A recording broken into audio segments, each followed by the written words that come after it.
If we put all the acceptable work that you've turned in into a fireplace and we sat down by that fire, we would freeze to death in 20 seconds.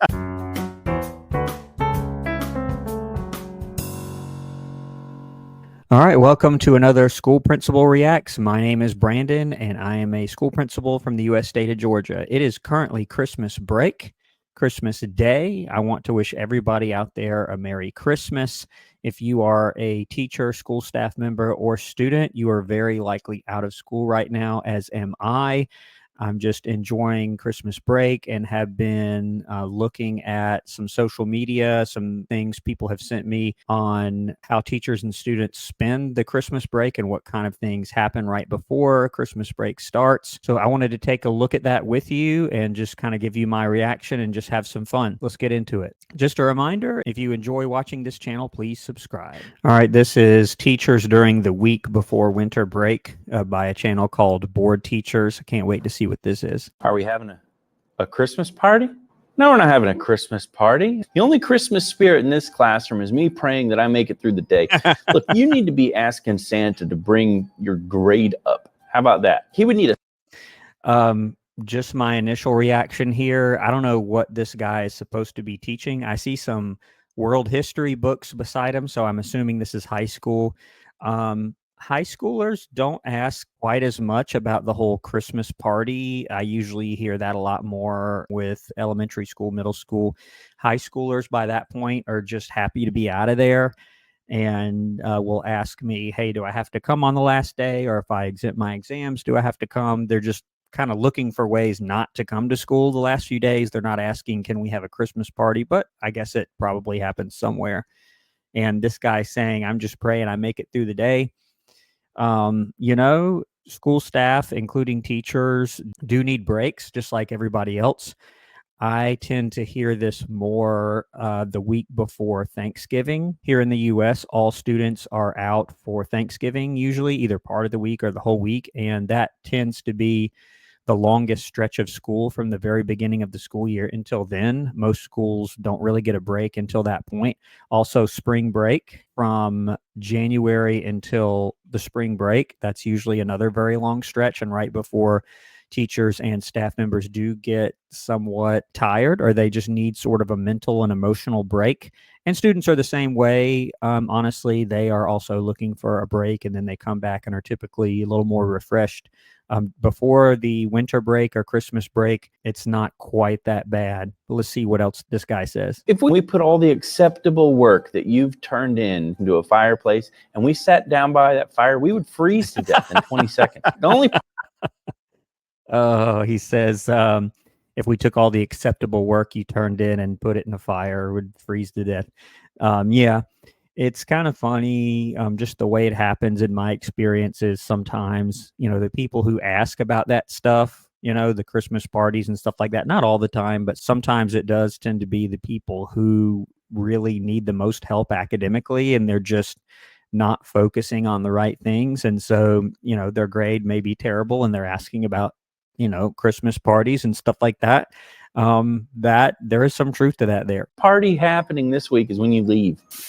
You're gonna be on vacation for a week. Wonder if there's any makeup work. Yeah, sure. Maybe you could have your parents review the school calendar. Just circle all the days they should have gone on vacation. Bon voyage. Here goes your A. Bye. Oh. Are you going to Disney? Maybe you can ride Tower of Terror and feel what it's like to be your GPA. As in your GPA is going down. So this does happen, students, going on vacation and stuff like that. And it's usually a difficult situation because in most cases, the student doesn't really have control over that. Their family says, hey, we're going on vacation. They have no choice. But it is true. I mean, the school calendar in each school is published widely for that reason, as if to say, hey, here it is. Here's when the breaks are. So please don't, just take off for a week during school and then you come back and you've missed an entire week of assignments and tests and quizzes. It does make it difficult for everyone. So I understand this teacher's attitude. I probably wouldn't say it like that. Most schools tend to at least try to work with students on that because they realize that the student can't control it. What's more productive usually is a conversation with the parent. Again, you can't say don't go on vacation, but you're going to remind them of the attendance policy and what all those missed days may mean for the student, including some sort of plan to make up that work if possible. Take me with you. I don't really want to fail. So is The teacher says, "Take me with you on your vacation." It's funny. there any makeup work I can do? You know what? Let me take a look around here. Here we go. You see this? It says makeup work for students who miss class constantly. I have seen a lot of social media posts from teachers about this. It has happened at every school I've ever been at every year. Students will miss a bunch of class, and sometimes for legitimate reasons and sometimes for not legitimate reasons. And they'll come and say, you know, hey, can I make up, can I have some extra credit? Or you remember my comments from the SpongeBob episode? No, I think it was No Free Rides, or one of them that focused on extra credit. But there are students who will come in at the very end and say, hey, can I do a bunch of work at the last second to get my grade up? And you don't want to put yourself in that position. If you're a student, if you do have to be out, you know, you come back in and you make up your work. If you know you're going to be out in advance, you go to your teachers and say, hey, you know, here's the plan. Here's what I have to do. You know, can I go ahead and get my work in advance so that I can work on it while I'm out if possible? Here we go. Aren't these the schematics for a time machine? Sure is. Good luck. All right. This is another one. It says teachers the week before winter break. 6 more days, right? Oh, fun. Yeah, all this stuff, right? No, I'm good. You can go ahead. You can go ahead. I'm fine. Yeah, and I'm imagining here this person getting out and talking to maybe another staff member. This conversation does always happen soon before a break, usually about 2 weeks out. People will start counting down the days. It's just what they do. Not that they don't like, you know, being there, but they'll say, you know, 5 more days, 4 more days, 3 more days. Usually about 2 weeks out, they'll start saying that stuff. And then at the end of the school year, it's like maybe a month, they'll say, well, you know, 20 more days or 15. And the students will do it too. By that point, I think everybody's looking for some kind of break. It's not crazy hair day. It's ugly sweater day. We sure about that? We're sure? Awesome. Yeah, and a lot of schools, depending on the age of the students or what their traditions are, they will have little special days before the winter break. Like she says, oh, it's not crazy hair day, it's sweater day. During various times of the year, schools may have different days like that. I think of winter break, and also for high schools, you've got homecoming. Usually there's some special activities geared around that where you're encouraged to dress up in different ways. Students always get a kick out of that, and so do some of the teachers. All right, this one says POV in class, and it's the day before winter break. Okay. We have about 58 minutes left. We today are going to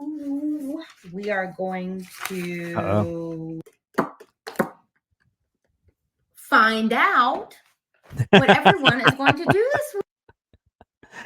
You know, unfortunately, I've seen this before where a teacher either doesn't plan or just sort of waste time in the last little bit before a break. You know, ideally, you have to have some sort of plan. Teachers do typically still do lesson plans the last couple of weeks of school, of course, but I will say the last few days, if you're not doing some sort of testing, you may have something special going on in the school. And I have seen this happen where a teacher is not really prepared or has counted on something else to happen, and then it doesn't. And then she doesn't have, you know, sort of a game plan and does something like this, unfortunately. Let's go around one at a time. Who wants to start? Now we have about 48 minutes left. We are going to draw a turkey with our hands. I know we're seniors in high school, quit mumbling and growling. Yeah, and if you're a high school teacher and you do stuff like that, sometimes the students get into it, even if they're a little bit older. But a lot of times they're like, "Oh, come on, what?" Like I said before, most high school students are just looking to, okay, when's the last day I have to come? If I exempt my exams or whatever, do I still have to show up? How can I get out of coming? Not, can I come to school and do something like this? And they do mumble and groan like this sometimes. Don't have markers, but you have pencils, so use those. Shade, art. Hey, are we? I don't know if you heard what she said at the end there. She was talking to somebody outside the classroom and said, "Hey, are we releasing early today?" So she's just kind of wasting time until the end. I have seen this happen, unfortunately. All right, this one is teachers during school breaks. Oh, look at everybody gotta hustle this morning and go to work. Yes, y'all do. You gotta go to work on this rainy morning. Not us. We still got a lot more days of freedom, baby. Yeah.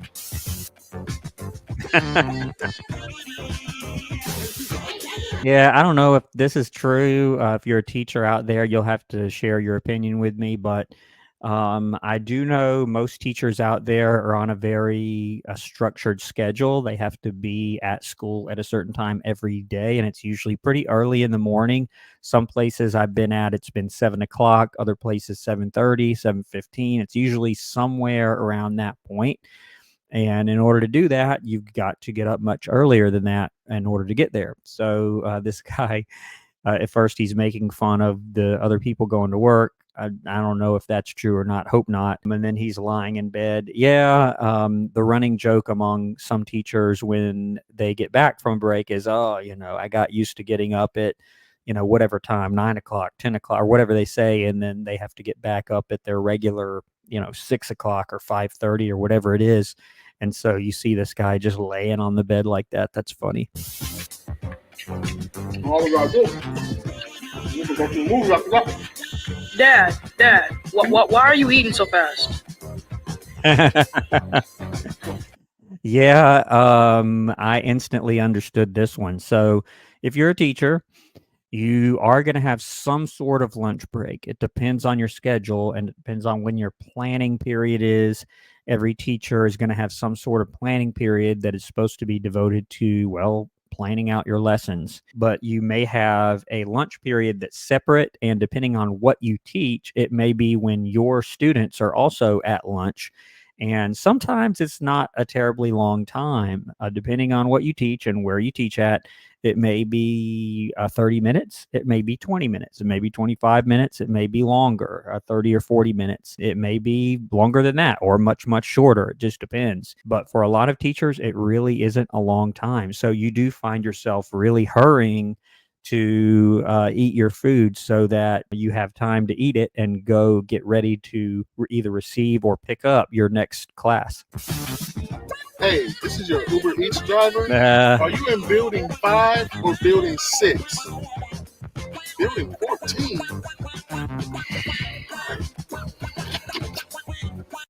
I have heard of teachers doing that. A lot of people I know, I have done not this, but had some sort of part-time job or something like that. I don't know a ton of teachers who do, Uber Eats or DoorDash or anything like that, but I guess they could if they wanted. Most teachers I know just want to do what I've seen this guy do so far, which is a lot of catching up on sleep and just sort of enjoying not having to be on such a structured schedule all the time.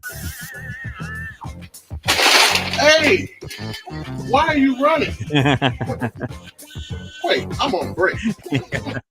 I have seen teachers and even caught myself trying to do this, depending on what type of school you're at and what age students you teach. If you're a teacher, you are a lot of the time saying, "Hey, don't do that.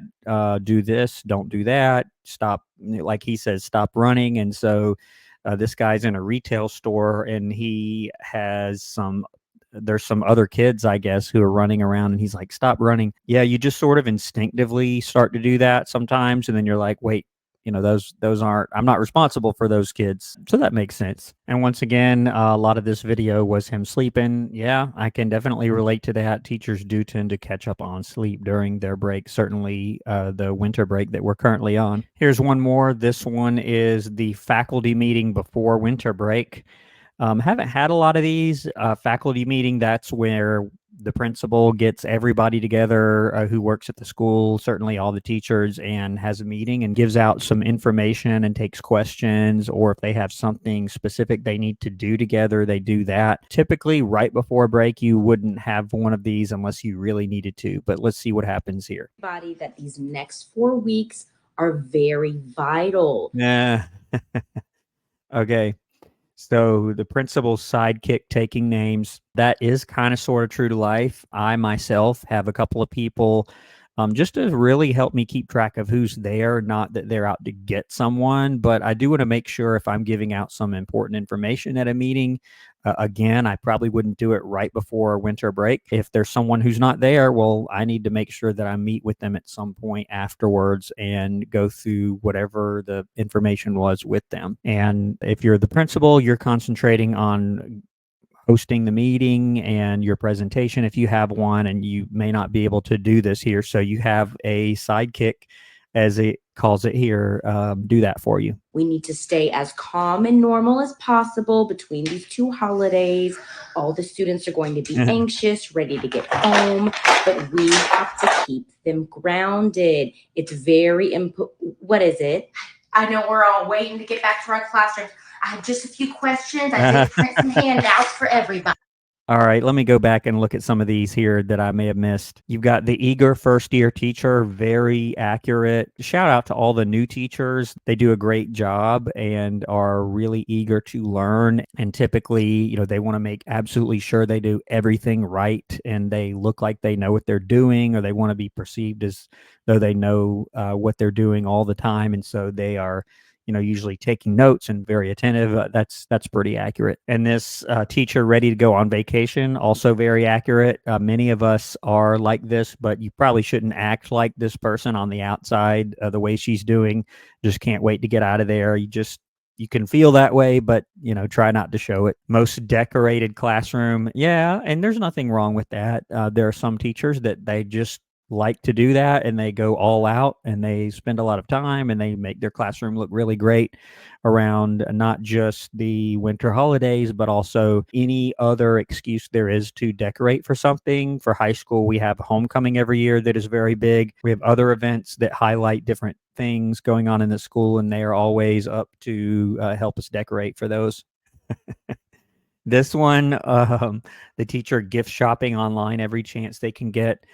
I do know that some teachers do this, but you're not supposed to do it during a meeting like this, or certainly when you're actually working. Now, if it's not during the school day, you can probably get away with it, but try to stay away from this. I know we're all waiting to get back to our classrooms. I have just a few questions. And I can relate to this one as well. You're wrapping up the meeting, and especially at the end, I and others will usually say, hey, does anyone have any questions? Does that make sense? And then someone has this long-winded question that a lot of times has already been covered, and then you have to spend time going back and forth with them. And a lot of times I look around and everybody else is like, goodness, did you have to, we're ready to go. Can you do this one-on-one or something, or can you wait till after and then ask your question, because they're all ready to go. I did print some handouts for everybody. All right, well, that was fun. Just a few little things that I found on social media, what teachers do during the break, before break, stuff like that. I hope if you're a teacher or a student that you are enjoying your winter break also. I do plan on continuing with the published schedule. You'll see Ned's Declassified School Survival Guide on Tuesdays and SpongeBob SquarePants on Friday. Thank you all that responded to the recent poll. Here it is here. It looks like recess got the most votes, but I plan on doing all of these. A number of you commented on how much you wanted to see all of these, whichever one was your favorite. So keep those comments coming, but I plan to do all of these at some point, but recess tends to be the one that has been voted on the most. But I'm going to leave this video right here. I hope you all are having a great Christmas and winter break. And if you are a student or a teacher, please take time with your family and friends and enjoy this time, because we'll all be back at school soon, back at it again. This has been School Principal Reacts. Thanks for watching.